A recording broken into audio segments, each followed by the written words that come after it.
علی بھائی، آپ نے مجلس نمبر 28 میں یہ بتایا تھا کہ قیامت جمعہ کے دن 10 محرم کو آئے گی، حالانکہ قرآن حکیم میں جا بجا آیا ہے کہ قیامت کا علم صرف اللہ کے پاس ہے، پھر آپ کا دعویٰ کیسے درست ہوا؟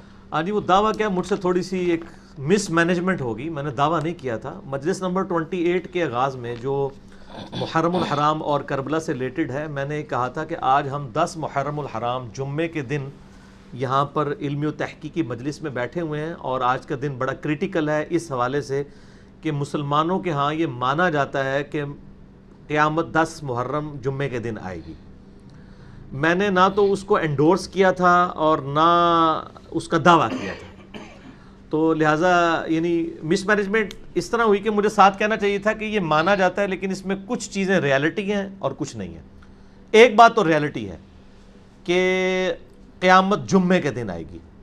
اس حوالے سے سنن ابی داؤد کے اندر، جامعہ ترمذی کے اندر، سنن نسائی کے اندر، الموطا امام مالک کے اندر، المستدرک للحاکم کے اندر، اتنی کتابوں میں یہ حدیث موجود ہے، اور یہ حدیث کو شیخ البانی بھی صحیح کہتے ہیں، شیخ زبیر لزئی صاحب بھی صحیح کہتے ہیں، اور امام حاکم نے بھی صحیح کہا، امام ذہبی نے بھی موافقت کی، اور یہ حدیث جو ہے یہ مشکات المصابیح میں بھی آپ کو جمعے والے چیپٹر میں مل جائے گی۔ یہ والی حدیث ایک جمعے کے اوپر بھی چیپٹر بندہ گیا ہے مشکات کے اندر۔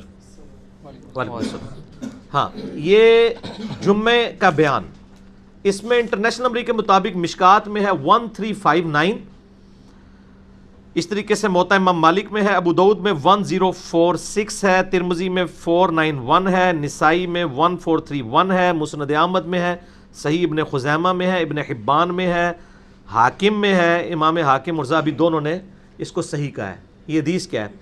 حضرت ابو ہریرہ کہتے ہیں نبی صلی اللہ علیہ وآلہ وسلم نے فرمایا، میں مشکات سے پڑھنے لگوں 1359، تمام ایام میں سے سب سے بہتر جمعے کا دن ہے، اس میں آدم علیہ السلام کی تخلیق ہوئی، اسی روز زمین پر اتارے گئے، اسی روز ان کی توبہ قبول ہوئی، اسی روز وہ فوت ہوئے، اور اسی روز قیامت قائم ہوگی جمعے کے دن۔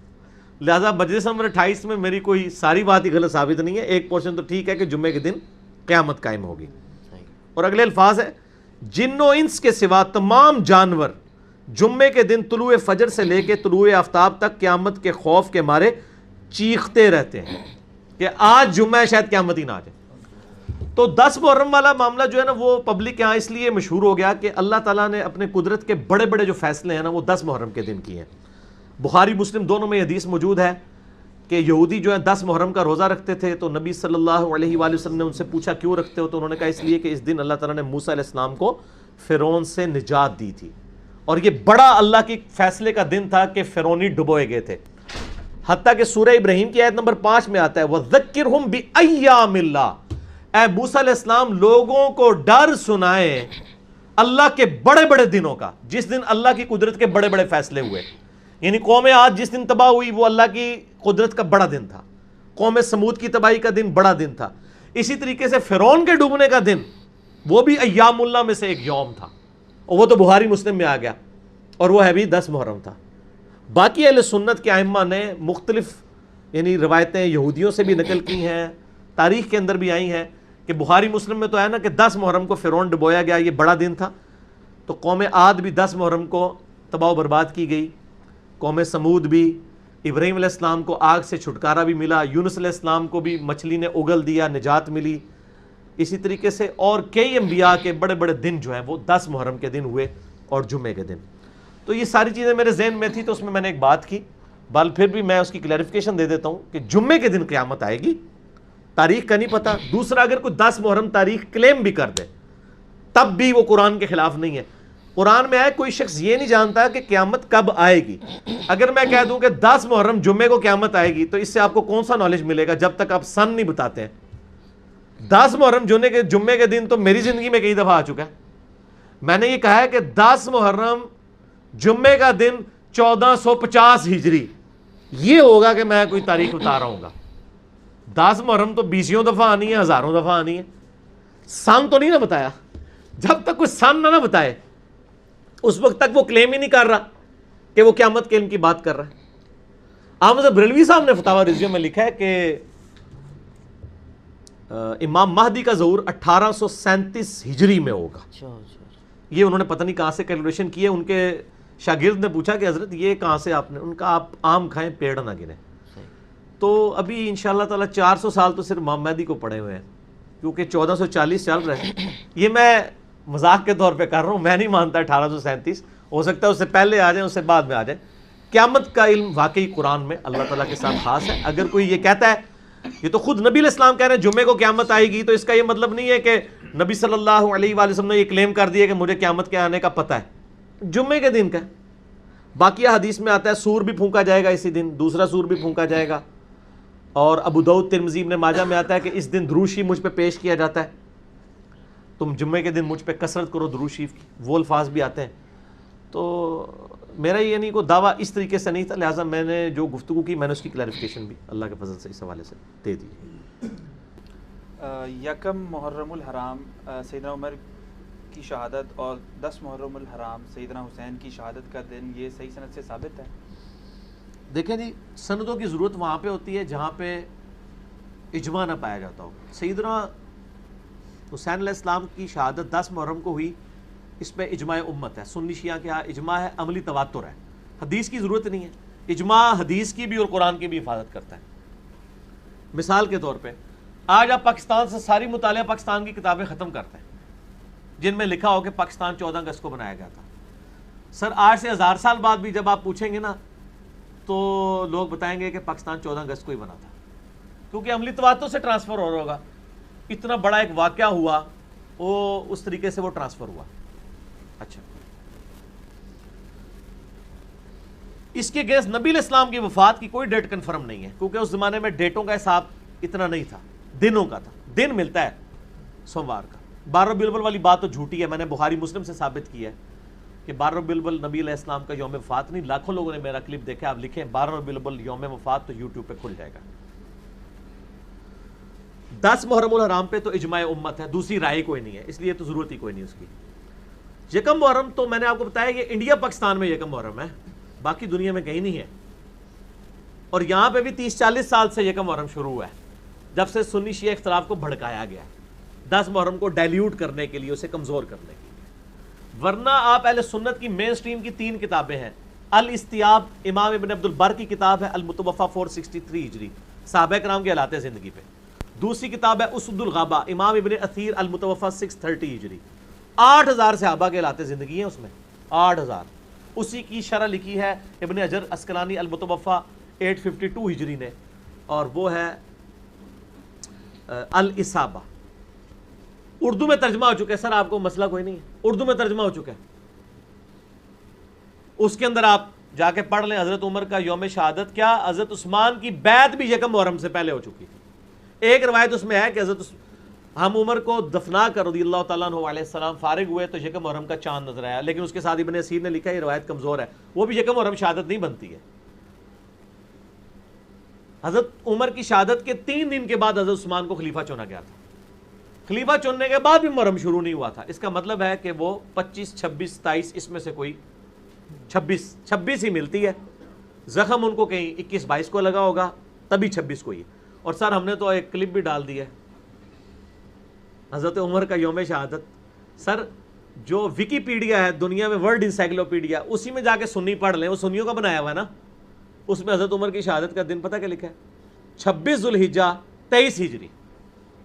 ہوں چینج کر دو لاتا, میں کٹ لیجیے فوٹو اور پا چھڑیجیے تھمبنیل وچ. ہوں تسی کرتے, ویسے تواڈے کہنے تے کچھ نہیں ہونا, گوروں کو آپ کو اتھینٹک انفارمیشن دینی پڑتی ہے. انڈیا پاکستان والے انہوں بیچاروں نے کیا دینی ہے. اور میں بتایا یہ ادھر ہی ہے, یکم محرم کے جلوس بھی یہیں پہ نکلے. میں یہ کہتا ہوں یعنی ایک ماڈرن خوارج کا طریقہ ہے 10 محرم کے اگینسٹ نکالنا, اور یہ وہ لوگ ہیں جو 12 ربیع الاول کے جلوس کو بدعت کہتے ہیں.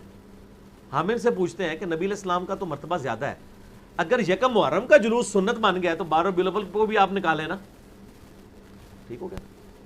نہیں نکالیں گے. ہمارے نزدیک تو جلسے جلوس سڑکوں کے اوپر روڈز بلاک کر کے, لوگوں کو تکلیف دے کے, مریضوں کو تکلیف دے کے, یہ تو نبی صلی اللہ علیہ وآلہ وسلم بھی اس کی اجازت نہیں دیں گے. کنٹرول انوائرمنٹ میں ہونا چاہیے, اجازت دیں, ٹھیک ہے, کنٹرول انوائرمنٹ کے اندر, جس طرح سیاسی جلسوں کی کنٹرول انوائرمنٹ میں اجازت ہوتی ہے. ٹھیک ہے, اپنا کوئی پوائنٹ آف ویو بیان کریں. ہم تو کہتے ہیں علمی اختلاف میں تو اس لیول کے اوپر ہوں کہ سنی کو شیعہ کی مسجد میں جمعہ پڑھانا چاہیے، شیعہ کو سنی کی مسجد، بریلوی دیوبندی اہل حدیث آپس میں ایک ایک جمعے بانٹ لیں. آپ کو کیا ڈر ہے؟ آپ اپنا موقف بیان کریں، عوام الناس خود فیصلہ کرے گی انشاءاللہ تعالی. تو اتنا حوصلہ ہونا چاہیے. اچھا علی بھائی، ضمن اس میں ایک سوال ہے کہ جب ہمارے دین اسلام میں ہر جمعے کو ایک اجتماعی طور پر سب لوگ جمع ہوتے ہیں، تو اس قسم کے جلسے جلوس چاہے کوئی بھی مکتبہ فکر کرے، ہم اس کو مطلب ہمیں تو کنڈیم کرنا چاہیے ہر قسم کے جلسے جلوس کو، چاہے وہ سنیوں کی طرف سے ہو، شیعہ کی طرف سے ہو، کسی بھی مکتبہ فکر کی طرف سے ہو. تو ہمارے پاس جمعہ ہے، جو جمعے میں جو کہنا چاہے کہ ہے، اس سے لوگوں کو بہت پریشانی ہو جاتی ہے، تکلیف ہوتی ہے، روڈ بلاک ہوتے ہیں، بڑا پریشان ہو جاتے ہیں. جمعہ بھی کوئی روڈوں پہ نہیں ہوتا، جمعہ بھی کنٹرول انوائرمنٹ میں ہے. جمعے میں آپ کہیں، لیکن ظاہر ہے اسپیسیفکلی اب ایک دن آتا ہے تو ایک ہم اس کو مذہبی طور پہ تو نہیں، لیکن ایک دنیاوی طور کے اوپر اب 14 اگست 10 اگست کو تو نہیں منائی جا سکتی نا. ویسے تو جمعہ پولیٹیکل گیدرنگ ہوتا ہے نا. تو اگر پاکستان کی بننے میں جو قربانیاں ڈسکس ہو رہی ہیں وہ پھر 14 اگست سے جو ایڈجسٹنٹ جمعہ اسی میں ہونی چاہیے، 14 اگست کو نہیں ہونی چاہیے. تو اس کی ظاہر ہے پھر وہ ویلیو ڈائلیوٹ ہو جائے گی. تو یہ ہم اس کو کوئی بدعت کا فتویٰ نہیں، انتظامی معاملہ ہے. کریں، جلسے جلوس کریں اپنے مسجدوں کے اندر یا انتظامیہ سے اجازت لے کے کنٹرولڈ انوائرمنٹ کے اندر کریں، ورنہ یعنی پبلک کے لیے یعنی ایک پرابلم کھڑی ہو جائے گی. یہ غلط ہو رہا ہے. باقی یہ کہنا کہ جی احتجاج تو ہوتا ہی وہ ہے جس میں روڈ بلاک ہوں، یہ ہوں وہ ہوں، تو سر یہ تو اسلام کی تھیم کے خلاف ہے. یہ آپ غیر مسلموں کو کیا امیج دیں گے؟ ہاں اگر کوئی ایسی جگہ ہے جہاں پہ روڈز آلٹرنیٹو موجود ہیں، گورنمنٹ آلٹرنیٹو روٹس ڈیفائن کر دیتی ہے جو زیادہ دور سے نہ ہو، پھر کسی خاص جگہ پہ کوئی جلسہ جلوس کر لیتا ہے تو ٹھیک ہے. لیکن آپ کو پتہ ہے ہمارے ملکوں کے اندر دھرنے اور جلسے جلوسوں کی جو ایک بدعت حسنہ شروع ہوئی ہے، اس کی تکلیف تو پوری امت کاٹ رہی ہے اس وقت. جو رسومات یہ محرمات منائی جاتی ہیں نا، جو سنیوں کی طرف سے بھی ہوتی ہیں، شیعوں کی طرف سے بھی ہوتی ہیں. شیعوں کی طرف سے وہ سینہ کو بھی ہوتی ہے، زنجیر زنی ہوتی ہے، علم ہوتے ہیں، گھوڑا ہوتا ہے، پنجے ہوتے ہیں، وہ سبیل بنائی جاتی ہے، نیازیں دی جاتی ہیں. تو اس کا جو کانٹیکس ہے پیچھے سے، اس کی کوئی بنیادیں ہیں یا نہیں؟ اور اسی طرح سنیوں میں بھی بنائی وہ ہوتی ہے کہ وہ جو تعزیہ نکلتا ہے اور وہاں یا ربیع الاول کے جلوس نکلتے ہیں. سنیوں میں بریلوی ربیع الاول کے جلوس نکالتے ہیں، دیوبندی یکم محرم کا حضرت عمر کا جلوس نکالتے ہیں خود ساختہ. یکم محرم تو ان کی یوم وفات ہے ہی نہیں ہے، یوم شہادت 26 ذوالحجہ ہے، گوگل میں جا کے لکھ لیں آپ، ویکیپیڈیا میں. اور اہل حدیث جو ہیں وہ ختم بخاری کرواتے ہیں، اور بلکہ وہ تو امیر معاویہ کانفرنسز بھی کروا رہے ہیں. تو سر یہ ساری کی ساری چیزیں انہوں نے خود بنائی ہوئی ہیں. ان میں صرف وہ چیزیں درست ہوں گی جن کی اصل موجود ہوگی، کیونکہ قرآن کہتا ہے من احدث، حدیث ہے مسلم کی، من احدث فی امرنا ھذا، نبی علیہ السلام کی اصل دین میں کچھ چیز داخل کی وہ بدعت ہوگی. محرم کے موقع پہ، ربیع الاول کے موقع پہ، کسی بھی موقع کے اوپر کوئی علمی مجلس کرنا جس طرح ہم کر رہے ہیں، یہ اجتہادی معاملہ ہے، وہ آپ کریں، کوئی حرج نہیں ہے، اس کو کوئی آپ کو منع نہیں کرے گا. آج ربیع الاول کے مہینے میں دیوبندی بھی سیرت النبی کے نام سے کانفرنسز کر رہے ہیں، بریلوی میلاد النبی کے نام سے کر رہے ہیں، اور اہل حدیث امام اعظم محمد رسول اللہ کانفرنس کر رہے ہیں. نام صرف مختلف رکھے ہیں، گالی کی ہو رہی ہے. اچھا باقی یہ جو آپ کہہ رہے ہیں نا، تعزیے، آگ پر ماتم، کوئلوں پر ماتم، زنجیر زنی، یہ سب کی سب چیزیں جو ہے نا جی، یہ اسلام میں بدعات ہیں اور یہ ٹیبو ہے اور اسلام کی بدنامی کا باعث ہے.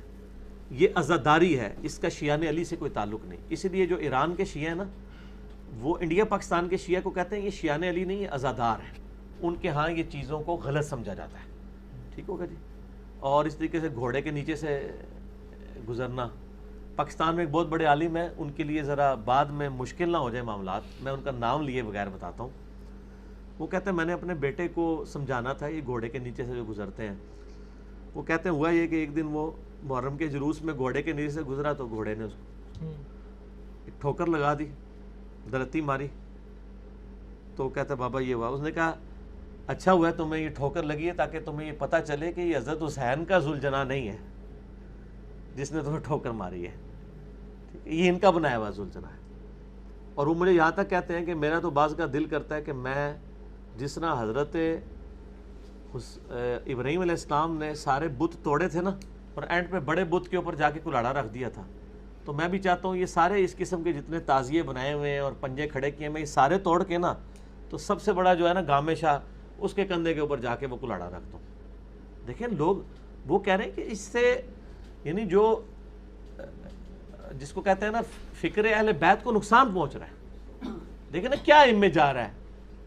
یہی ہمارے شیعہ عالم ٹی وی پہ آ کے کہہ رہے ہوتے ہیں کہ جی کافروں کو کیا امیج جاتا ہے جب ہم لوگ گستاخانہ کارٹونز کے خلاف احتجاج کے دوران اپنی املاک کو نقصان پہنچاتے ہیں. تو سر جب آپ اپنے جسم کو نقصان پہنچاتے ہیں, اس پہ چھریاں مارتے ہیں, آپ کوئلوں کے اوپر ماتم کرتے ہیں, اس سے کیا غیر مسلموں کو امیج جائے گا کہ یہ اسلام ہے؟ وہ تو کہیں گے سر اس طرح کا اسلام تو ہم قبول کر ہی نہیں سکتے. تو یہ بالکل چیزیں بدعت ہیں جی. یہ کفر اسلام کا مسئلہ نہیں, یہ وہی بدعت ہیں کہ جو مختلف شکلوں میں مختلف مکاتب فکر میں آئی ہوئی ہیں. یہ ذرا ڈومیننٹ ہو جاتی ہیں, اور ظاہر ڈومیننٹ ہے بھی ہیں کیونکہ نبی علیہ السلام نے یعنی ماتم کرنے سے اور اس قسم کے نوحے پڑھنے سے جس میں جھوٹ ہو, یعنی اس طرح کی چیزوں سے بخاری مسلم میں کئی احادیث ہیں جو بنا کے میرے یوٹیوب کے اوپر کلپ اس کے اوپر موجود ہے. 66A مسئلہ واقعہ کربلا اور محرم سے متعلق 5 علمی پوائنٹس, اس کے کلپس جو ہیں وہ ملینز آف پیپل تک پہنچے. ٹھیک ہے, یہ غلط ہے چیزیں, بالکل نہیں کرنی چاہیے.